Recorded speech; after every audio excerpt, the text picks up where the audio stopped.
Olá, pessoal que acompanha o SNTV, estou do lado do senador Randolfo Rodrigues, da Rede, que está chegando ao final dos 8 anos de mandato.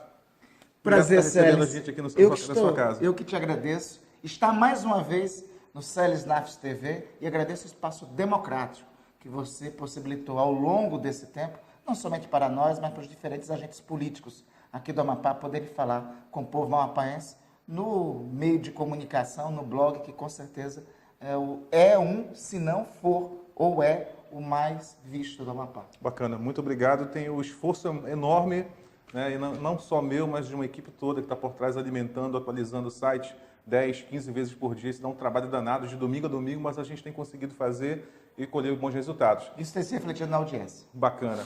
Mas olha só, o senador Randolfo Rodrigues está chegando, como eu falei agora há pouco, ao final dos 8 anos de mandato, é pré-candidato à reeleição, mas é bom a gente está fazendo uma apanhada aí do que foram esses 8 anos.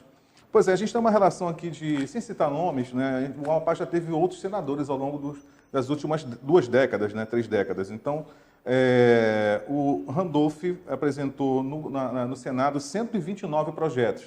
Teve senador que apresentou 73, 65, 60, 56. Teve um que apresentou 26, né, apenas, e foram 129 projetos. Isso pode, desses 129, assim, quantos foram aprovados? Tem um significativo para nós do Amapá, o que se transformou a Lei 13.121, que é a Lei da Repatriação. Todos lembram que se não tivesse sido essa iniciativa legislativa, no ano 2016 não teria tido pagamento de 13º no estado do Amapá e não teria tido pagamento de 13º nos 16 municípios do estado do Amapá. É bom a gente relembrar o que foi a repatriação, então, que recurso era isso?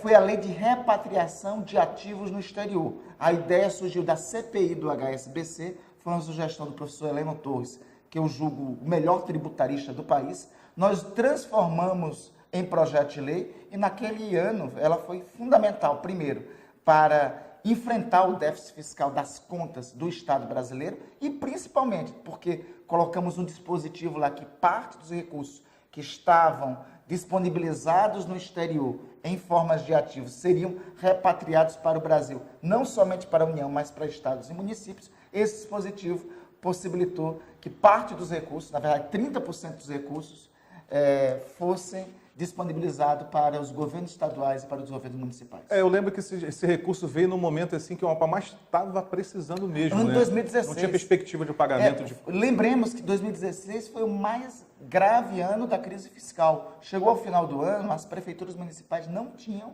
recursos para pagar o 13º. O próprio governador do estado reconhece que se não tivesse sido a lei da repatriação, o governo estadual não teria pago o 13º naquele ano. Mas não foi só isso, foi quase R$500 bilhão que foi repatriado para o Amapá. Ou seja, não foi recurso que serviu só para o pagamento do 13º. Se não me engano, parte desses recursos foram utilizados, inclusive, para o saldo devedor que o Estado tem com a Amprev, né? Então, os recursos foram disponibilizados para investimento, para pagamento do 13º. E eu não tenho dúvida que foi a maior disponibilização de recursos em uma articulação legislativa que se teve na história da representação do Amapá no Congresso Nacional. Por isso que o Oiapoque, que é um município, né, que tem dificuldade de arrecadação, recebeu R$500 milhão, né, de R$500 milhão. Naquele ano, o município do Oiapoque foi um dos municípios que naquele ano não teria recursos para o pagamento dos seus servidores e só foi possível ou a atualização ou o pagamento do 13º naquele período devido a esse recurso que foi repatriado. Aí teve R$1.300.000 para a Prefeitura de Santana, Macapá R$15 milhões, para o governo do estado 100 milhões. 100 milhões. No estado, na verdade, ajustando os números, R$150 milhões foram repatriados para o estado como um todo, contando governo do estado e prefeituras municipais. Pode ter uma nova repatriação?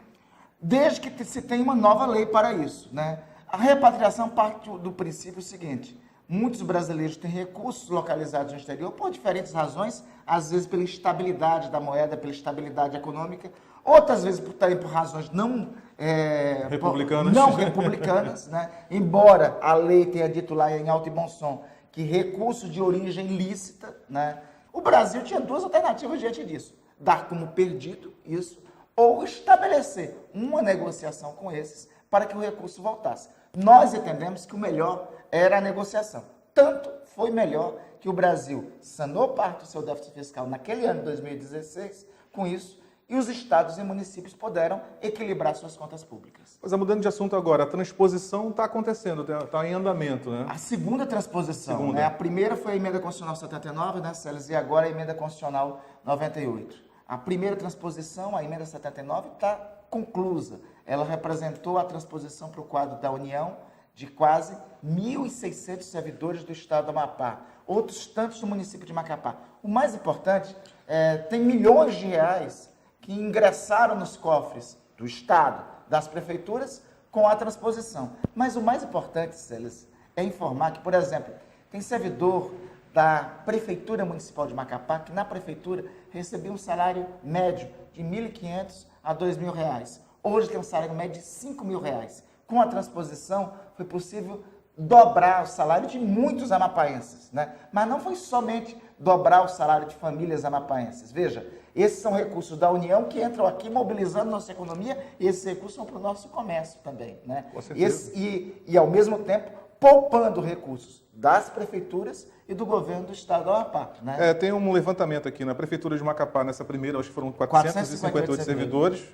né? Economia de R$ 2.750.000, economia anual de 36 milhões, e do governo do estado 1.689 servidores. Exatamente. Né? Que tinha um salário médio aí de R$ 5.500, economia de mensal de 10 milhões. Só contando a economia do governo do estado com a economia da Prefeitura Municipal de Macapá, não estou contando aí as demais prefeituras, Santana, Oiapoque, Mazagão, só contando as duas economias, são outros 150 milhões de reais que tem de economia para o governo do estado e a prefeitura do principal município do Amapá. Mas agora, na nova transposição, essa nova PEC, ela deixou de fora servidores de alguns poderes, né?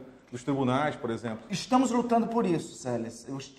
Ainda essa semana, tive uma reunião com os servidores do Judiciário, Ministério Público, Tribunal de Contas. Eu tenho uma convicção que eles têm o direito, porque é o seguinte, a emenda constitucional disse, todo aquele cidadão, toda aquela pessoa que prestou serviço para o então território federal ou para o estado do Amapá. Não diz toda aquela pessoa do executivo, toda aquela pessoa do estado do Amapá. O legislativo é o estado, o Tribunal de Contas é o estado, até a prefeitura, o Ministério estado. Público, a prefeitura, a emenda constitucional fala especificamente, né? Uhum. As câmaras municipais, se pode as prefeituras, as câmaras municipais também podem. Então, eu tive uma reunião com eles essa semana, nós estamos com dois caminhos.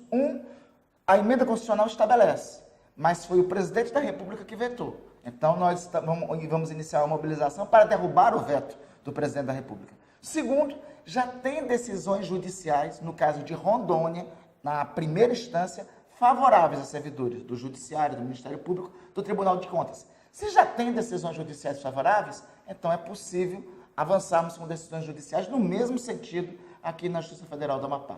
Então, a mesma coisa estamos articulando com os servidores dos poderes e também com os servidores da segurança pública que foram concursados em 1993 e contratados em 1994. Nós entendemos que a emenda constitucional, essa emenda constitucional é para todos, toda aquela pessoa de 1993 de 1988 a outubro de 1993. Então vamos continuar lutando enquanto o direito de todos não estiver assegurado. Falar um pouco de política agora. Vocês estão num grupo grande, né, um marco grande de alianças com quantos partidos? 10, 12 partidos? Até perdi a conta. Tem bastante partido. Tem 12 pode crescer ainda, né? Tem 12 e ainda pode continuar crescendo. Eu acho que nós construímos uma aliança que é uma aliança forjada desde 2012, né?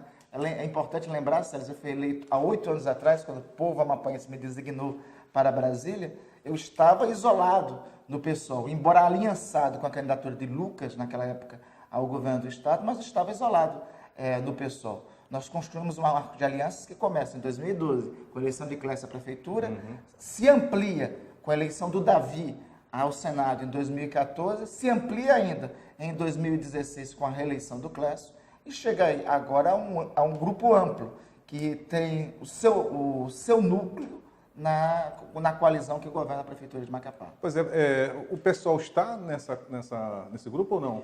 O PSOL primeiro, é o seguinte, é um dos partidos que eu tenho o maior carinho, porque foi o partido pelo qual concorri, inclusive, a eleição de 2010, é do nosso campo político, integra a Prefeitura Municipal de Macapá, então, ao mesmo tempo, integra essa aliança que nós estamos fazendo em torno de Davi ao governo do Estado. Bacana, então, senador. Boa sorte. Célis, eu que te agradeço. Eu te agradeço mais uma vez, parabenizo todo o trabalho que você tem feito e, como há muito tempo digo, fé em Deus, na vida e no que virá. Ok, obrigado mais uma vez. Então, pessoal, curta aí o nosso vídeo, nossa entrevista e até a próxima no SNTV.